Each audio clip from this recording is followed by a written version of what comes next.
que tout ce qui est d'intérêt public ne nous est pas étranger. Et il y a quelques années, on s'est dit qu'il serait tout à fait naturel de se tourner vers le domaine de la santé. Ajouter que le fait que le président de la CERL soit pharmacien a peut-être joué un petit rôle aussi. Ah oui, quand même.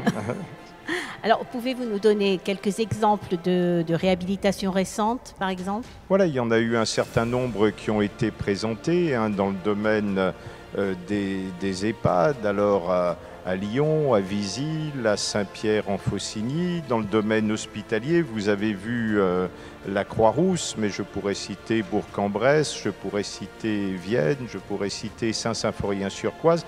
Dans le domaine des laboratoires, par exemple, l'Agence nationale de sécurité du médicament, pour laquelle nous avons fait également un certain nombre de travaux, d'évaluation. Et puis le domaine Rockefeller, par exemple, que nous avons contribué à réhabiliter. Je crois qu'on est nombreux à avoir fait nos études dans ces vénérables bâtiments.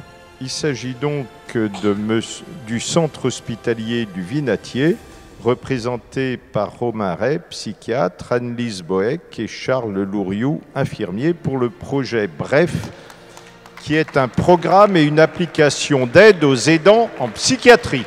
L'idée de ce projet, elle est partie de la lecture qu'on a régulièrement des recommandations internationales, parce qu'en psychiatrie, désormais, il y a aussi une solide littérature scientifique qui permet de codifier les soins qu'il faut prodiguer aux personnes qui souffrent de maladies psychiatriques sévères.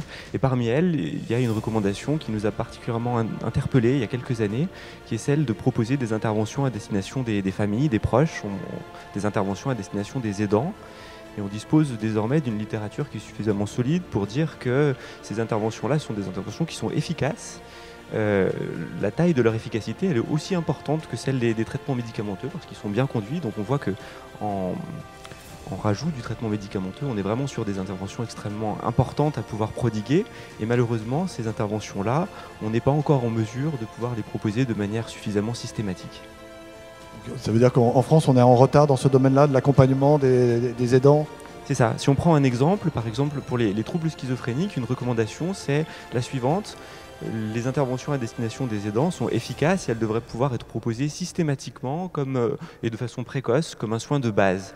Et ça, malheureusement, on n'est pas en mesure, encore pas en mesure de le proposer en France. Il existe des dispositifs qui ont beaucoup de mérite, mais qui ne sont pas suffisamment nombreux. Et malheureusement, les aidants, les familles mettent souvent plusieurs années, voire 7, 8, 10 ans avant d'y avoir recours. Et ça, c'est beaucoup trop tardif. On vous laisse recevoir votre prix.